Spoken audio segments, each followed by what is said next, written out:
Building a house or any project is exciting, but it can also become a nightmare fast. Budgets disappear, sites get abandoned, dreams die halfway. Why? Poor project management. The truth is, losing money during construction is not a must. If you follow the right steps, you can build confidently without wasting your time or your cash. So, how do you manage your project smartly from start to finish, whether it's a bungalow, duplex, office, or factory? Let's break it down.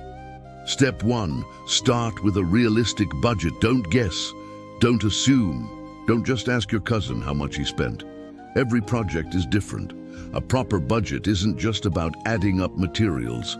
It includes labor, approvals, logistics, security, site setup, and unexpected costs. Plan for all of it. Hire a quantity surveyor or an experienced estimator to prepare a bill of quantities, BOQ. It's your cost control weapon. Don't build blind. Without a BOQ, you'll be guessing every cost. And trust me, you'll guess wrong. Prices fluctuate, mistakes happen, only data keeps you on track.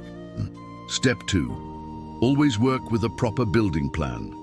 Building by eye or by mouth leads to confusion, rework, and waste.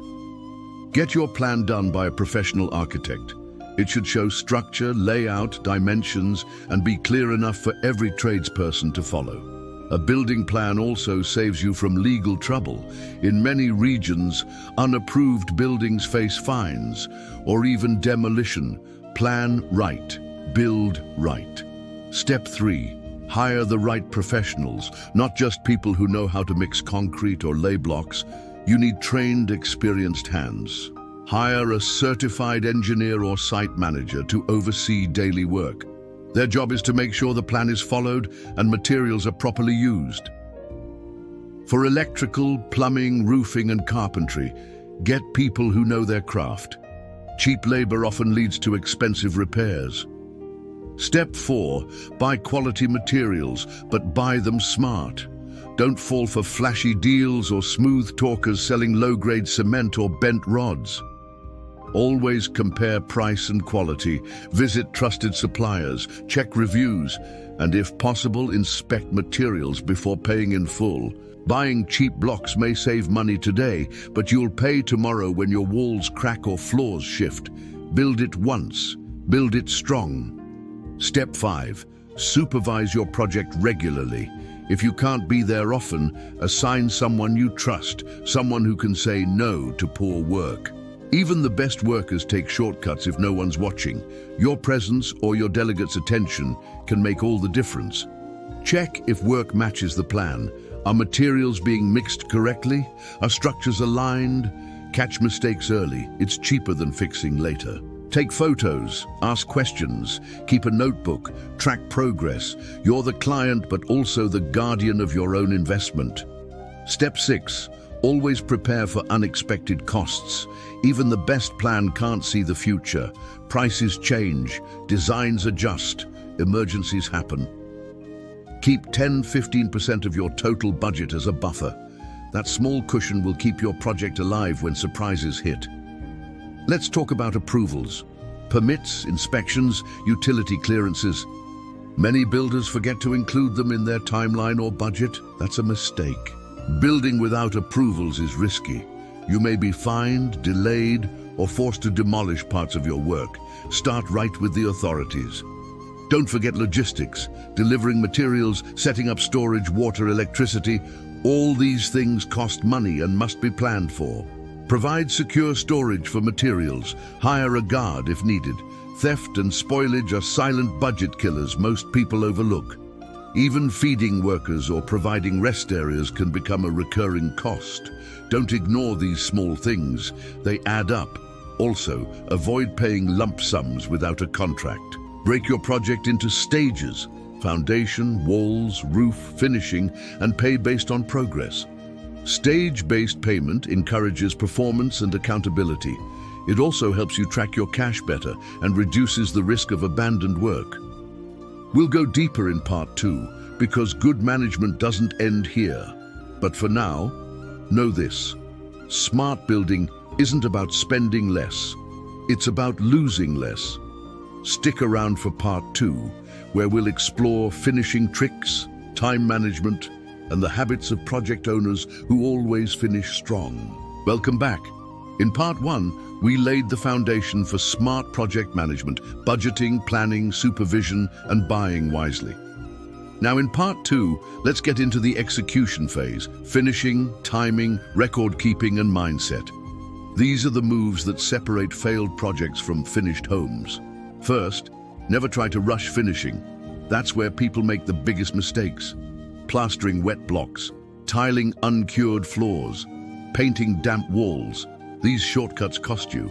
Let each stage settle before moving forward. Concrete needs curing, screed needs drying, paint needs priming. Rushing leads to cracks, bubbles, or rework. Plan your finishing stages carefully. Plumbing, wiring, flooring, sealing, and painting. Do them in the right order, or you'll destroy previous work and waste money. Example: run all conduit pipes before plastering. Lay floor tiles after wall tiles. Install ceilings after electrical. Sequence matters. Next, document everything. Take photos of each stage. Keep records of what you bought, paid for, and who did what. It keeps your project transparent. If a mistake happens, your documentation shows who's responsible and where things went off track. This is especially useful if you're not on site daily.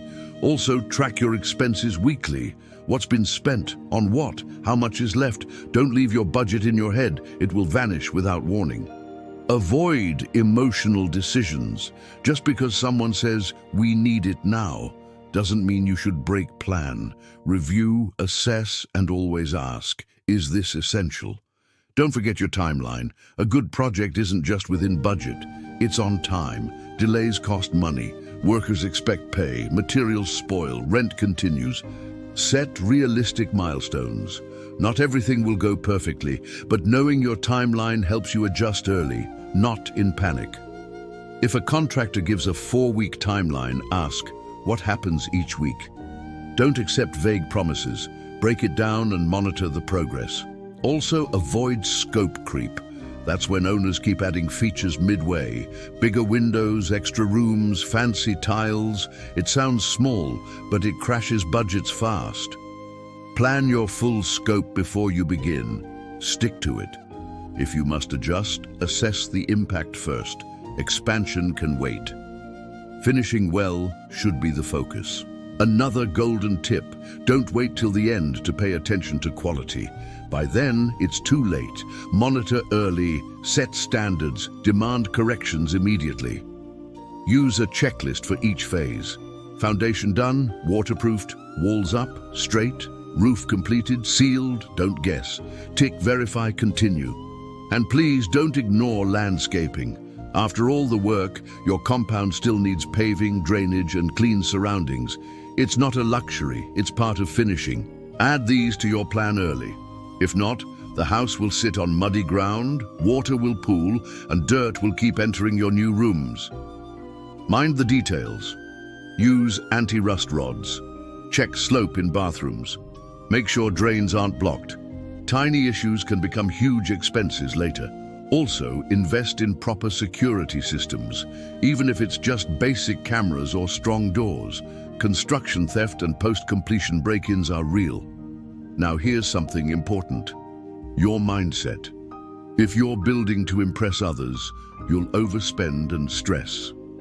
Build for function, comfort, and sustainability. Don't get pressured by trends. Marble everywhere, 10 ACs, or fancy walls might look good, but they don't guarantee long-term satisfaction or financial peace. Stay within your lane. The smartest builders finish small, solid homes first, then upgrade over time. Better a finished house than a flashy, abandoned project. Want more control? Break your project into phases, foundation to roofing, then pause and plan finishing separately. Phased building gives breathing room. At every point, communicate clearly. Talk to your workers. Ask for progress reports. Let them know your standards. Don't assume. They're not mind readers. Celebrate small wins. Finishing block work? Tick it. Roof up? Tick it. Motivation builds when you track progress. That energy fuels you to the end. So here's the recap. Budget smart, plan clearly, hire professionals, buy quality, supervise often, avoid rush and document everything. These are the keys. Avoiding loss in construction isn't about luck, it's about preparation. And if you follow these steps, you won't just build a structure, you'll build success. If this video helped you, like it, share it with someone building, and hit subscribe for more tips that save your money and your sanity. Remember, build wisely, build once, build for the future.